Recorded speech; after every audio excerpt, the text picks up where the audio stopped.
That's fantastic. Makes you look distinguished. Nothing wrong with that. I don't like my wine.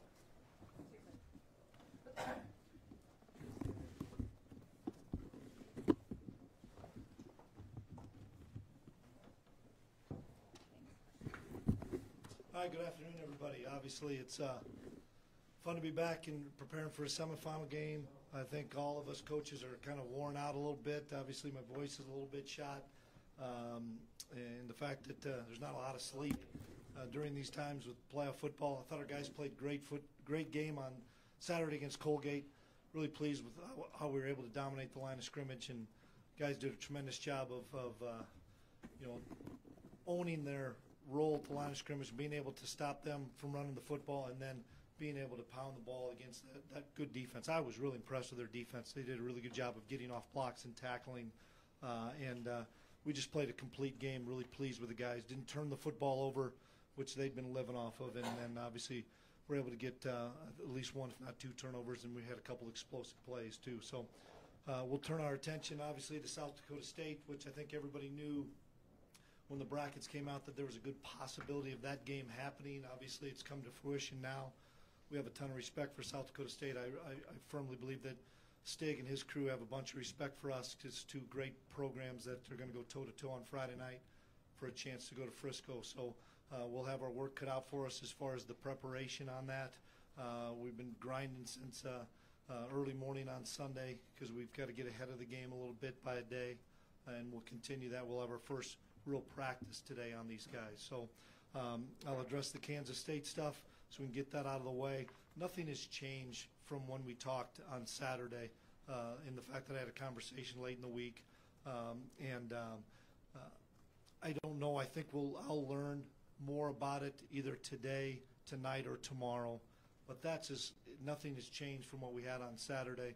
My focus has been the last 2 days strictly on South Dakota State on Sunday and Monday, and we'll go from there. But I'd appreciate if we'd kind of keep calm at South Dakota State, because really nothing has changed, guys. How different is South Dakota State this time around from what you've seen in their films since you played them? Well, I don't think a bunch, in the fact that they like us have a phenomenal quarterback. Christian is a great football player and makes their offense go. And the more you watch him, the better he is. And I've watched him now for 4 years, and so impressed with how he handles himself, so impressed how he gets him in the right call, so impressed his ability to throw on the move, on the run. The most dangerous he is when he's outside the pocket. And we have to do a great job of keeping him inside the pocket. So from an offensive standpoint, they do an awful lot of stuff, and they do a great job with their schemes. But it still starts with him, and he's such a terrific football player, similar to our guy in Easton. And then on defense, they do as good a job as anybody of defending us. They know us so well. I think we know them well, but it's still those little details. Who can execute those little details? And that's what it's going to come down to on both sides of the ball. I know the execution comes from the whole team, but how much of the success we saw in September came from what Easton saw at the line of scrimmage and changes that he was making? Meaning what they're happening now? You're talking No, about the success that you guys had. Oh. How much of that was Easton and this benefit of having him and changes he made, or were those the calls that were called? Well, I think he made a lot of changes, and he always has the keys to do that, and he'll continue to have the keys to do that this week. And, it's just how many different variations are we going to see of something new? Both sides of the ball. We're going to do some new things. Stig's going to do some new things. You have to, when you play each other as much as we play each other. And so now it comes down to being able to adapt and adjust, not only getting yourself in the right call offensively or defensively, but more importantly, being able to adapt and adjust to the new stuff you're going to see. Is it difficult to strike a balance between, you said they defend you guys really well. Is it difficult to strike a balance between, okay, let's come up with some new stuff, to we should run what we're good at? Both. Yeah, we are going to run what we're good at. We're going to stay with our bread and butter. Maybe it's a different formation. Maybe it's a different motion or a different shift or a different look. That's what I think they are really good at as well. We know they're going to run a certain stretch series, but maybe they're going to line up in a different formation to get to that, or start in an empty set and move back into the backfield. And that's a challenge of you want to do what you've done really well that has enabled you to get to the semifinals, and also find new wrinkles that you have to prepare for. Have they changed, Chris, especially Strong in the backfield now? He's a terrific football player. I thought Wallace was a great player. I sorry to see him get hurt, but no, I really don't think they have, Jeff. I mean, they're running a lot of the same stretch concepts with him, a lot of the zone stuff, a lot of things to change your eyes. I think they do a great job of motioning wide receivers, motioning tight ends, or moving tight ends on the snap to try to change your eyes, and they've always done a good job of that. But I think the Strong kid is a really good football player that's come on of the last half of the season. Obviously, he was newcomer of the year. Depth chart. Does not list Lance Dunn, does list Blake Williams. Is that kind of how you see it playing out? Yeah, I don't think Lance is definitely out, but I also know he'll be pretty limited, and he won't practice today or tomorrow. We'll have to see where he's at. We warmed up Blake, and I really thought he was going to try to give it a go on Saturday. The issue becomes, after warming him up, we didn't know how much he could give us.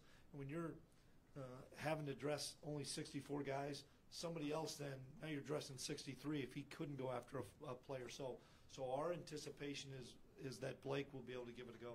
Chris, any frustration this isn't done yet with Kansas State, that maybe you're hoping by Saturday night this is still going on now? No, I just think it's the process, and I don't know what their process is, and I can't answer or speak to that. Once again, I did what I did on Thursday, and thought I did a nice job, and we'll find out probably over the next 24 hours. Chris, is it better to play a team that you're so familiar with on a short week, or does it make it a little bit harder? No, it's hard because, you're trying to pick and choose those things we're talking about, of the things you do well and the things you want to change. From that respect, as far as watching guys personnel-wise, our O-line knows their D-line and vice versa. They know us so well.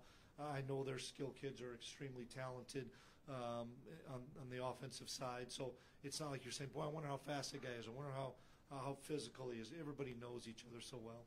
The fact you've done the Friday night semifinal for several years, do you kind of go back and, as far as how you prepare for the week, do you kind of go back to what you've done in previous years? You bet. It's been, for the most part, pretty successful, and our kids are used to that routine. It's really fortunate that you're at home because you can kind of gain a day back. I think we'll have, I want to say 18 kids walking in graduation. I think that's what Kelly Lehman sent me. 18 kids will walk on Saturday at 2 o'clock.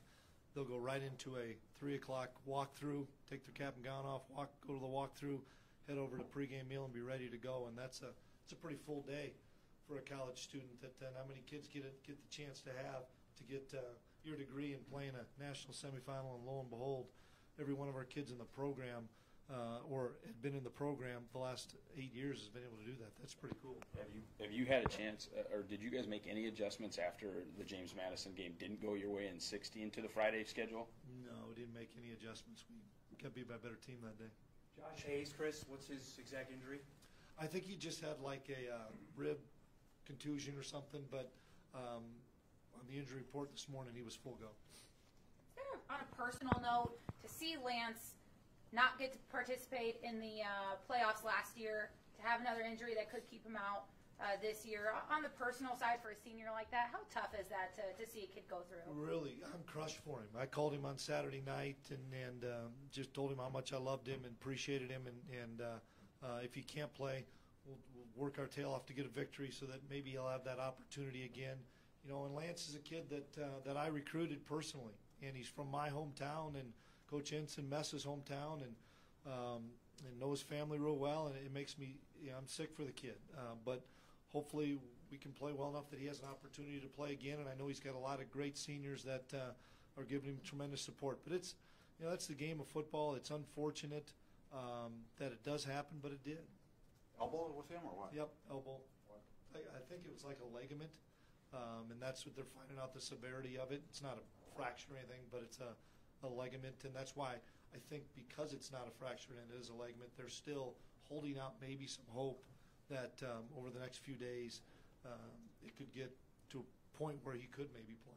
Chris, you talked about your team feeding off the crowd. What does that mean? And in a game like this, how much of a difference Yeah, it can make a huge difference. I know that they've been in here before, and they do a nice job with the crowd noise because they've been here and they have an experienced quarterback. But it's still difficult. You know, we're still going on the same snap count they are. Their tackle is going on the same snap count as our defensive ends are. I think that cannot be undersold how important that crowd is on Saturday for us, not only on third down but throughout the game on first and second down. Because it may cause a huge false start on a 3rd and 1 and get them to a 3rd and 6, and I know that the crowd will come out in full force because it's a great rivalry between the Bison and the Jackrabbits, and I think it'll be an electric atmosphere. Are you going to address the team again about the Kansas State stuff and the outside stuff? Yeah, there probably isn't a reason to right now, simply because I did it last Monday. Our kids responded really well, and they follow the things that you guys talk about things, and they know there's nothing else to the story right now.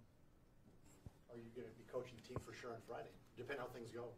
It's right now I plan on coaching the team because I'm still the head coach. Chris, where Kay Johnson is his career, I know it's hard to say comparing him to Jake Winicky, but is there any similarities? I know they're way different height-wise, but can you compare the two? He's a great player now. He makes explosive plays, and he runs by people, and I'm so impressed with the way he runs routes. And we have to know where he's at. They do a nice job, similar to us, with Shep, moving him around and things. No, I'm really impressed with him, and I know he's just a sophomore, isn't he? Oh, boy, he's going to have another couple of great years for him, and rest assured we have to know where he's at because he's as good a playmaker as we have in this league. Do you take stuff away from the Kennesaw film because it's an option team? Do you use that, or do you have to look at other stuff? Not Kennesaw's offense, but Kennesaw's defense. We've taken a number of things away. It's crazy. You look at the last 3 games I think they've played, and they've played in just awful weather. And so you do have to take some of that into account as far as the snow with South Dakota, the snow with Duquesne, and then the rain at Kennesaw. In a couple of those games were, well, at least the Duquesne game, once it got too snowy and you couldn't see the film anyway, and it was in the second half and they were blowing them out, we kind of shut it off. But it's just how far back do you go from the games that we've played against them? We have this year's game in. We have last year's game.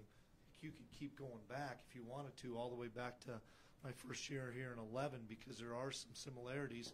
It's changed, I get that, but you always try to find that edge in things that have been successful, either in what they've done to us or what we've done to them. They always seem to throw some sort of wrinkle at you guys. I mean, can you anticipate that at all? Is there anything that you can pick up on? Or?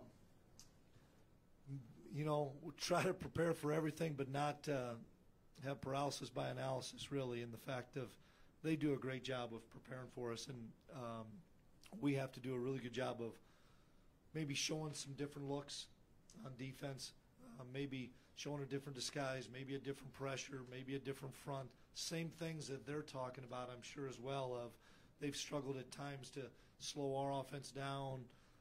How can they do some different things to show some different looks? That's the unique thing about a rivalry, and then you throw the fact on it. It's not just a regular season game. It's not just an early round playoff game like it's been before. This is for a big chance to go to Frisco. So there'll be a lot on the line. Both teams will play their tails off, and it'll be a physical, good football game.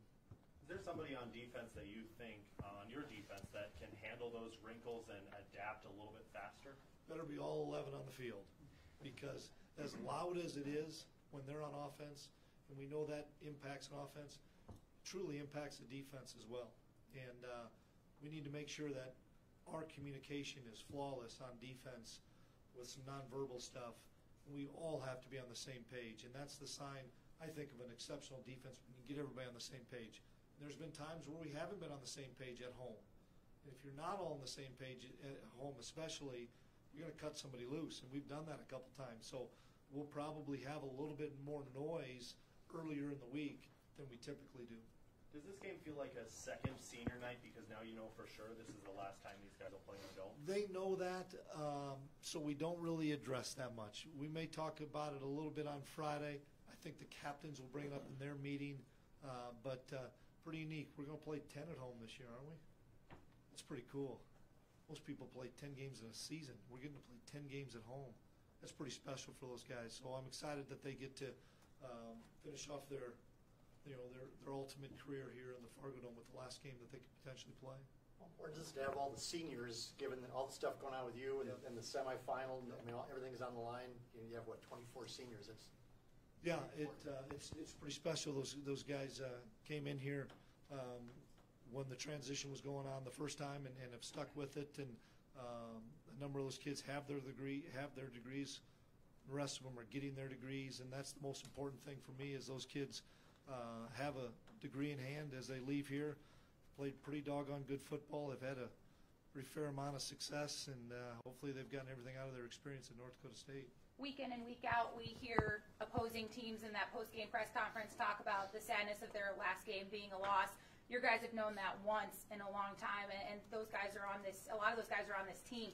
They've talked about that's motivated them. Do you hear that? Do you guys talk about that, or do you leave that to the players? And how valuable is that they know the loss? You don't want to talk much negativity. We're talking positives all the time, and what we have to do to be successful. And it's probably a broken record. You're probably tired of hearing me talk about it, but we better friggin' win today. Give us a chance to be good tomorrow, and better keep stacking those days. And they've got a lot on their plate, with finals and projects and stuff. And so, when they come over to the facility, be locked in, be focused, have a sense of urgency to get your work done. And then when we depart from here, go get your stuff done, and then let's repeat that process on Tuesday. And that's kind of what we're going to talk about each day this week, because the game will get here fast enough on Friday. We have too much work to do in between now and Friday. Phoenix Bowles was a kid that seemed to be in a lot of people's conversations, whether it was his teammates or the coaches, as a guy who was really contributing. I mean, how cool was it to see him have that kind of translate to a little bit more production last Saturday? Yeah, he's playing so much faster, and I think everybody's noticing that. And even the ball that people thought he should have caught, and I think Phoenix would have said he should have caught it as well. It was neat to see him play so fast and run away from the defender. That was huge. And I remember when the play happened, and I mentioned to J. Ray and Mess and Randy, best thing about that play is he just splashed on film that he's got a great explosive gear to him, and he ran away from the guy. And then to see him come back and make a nice touchdown catch, and Easton to get him the football, he's going to have a special career here. Chris, when you look at Easton Stick and Taryn Christian, is it like looking in the mirror? Are they that similar as a player? Yeah, they really are. I mean, they both are exceptional throwers. They run different offenses, obviously. They're both really adept at running the football with design runs, and probably more important, and the thing that worries us and probably worries them is the improv part, is to be able to make a play when there's nothing there. And I've seen Christian do it a number of times. We had a time where we were 3rd and 18 in our place. Easton scrambles out and gets 20 or 22. Those are the things that are hard to defend, and they're hard to coach. And both kids have the ability, when things break down, to make plays, and we can say, man, we didn't contain him.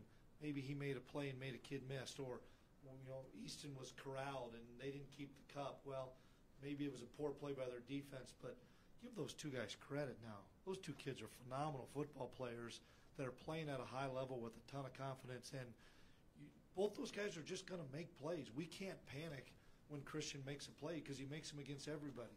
They can't panic when Easton makes a play because he makes them against everybody. That's why I think it's so unique that those two guys are getting an opportunity to play each other to a chance to go to Frisco.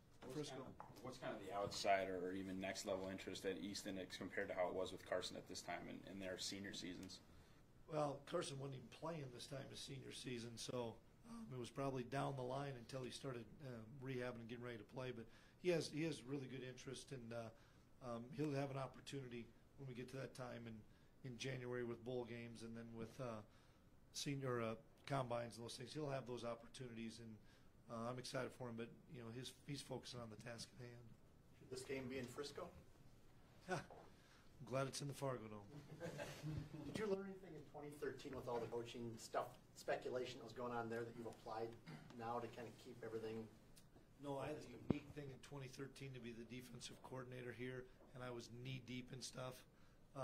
And so I was just in my cave. So, no, I haven't been able to worry about that stuff. And it's a landscape of college football, and you and I have talked about it off air, and with the signing day, with FCS playoffs, with bowl games, all that stuff, guys. It's tough. It's difficult, and that's why it's so fun when you have 24 great seniors, a great bunch of guys that play for each other, a great administrative support, and we'll just see how it all plays out.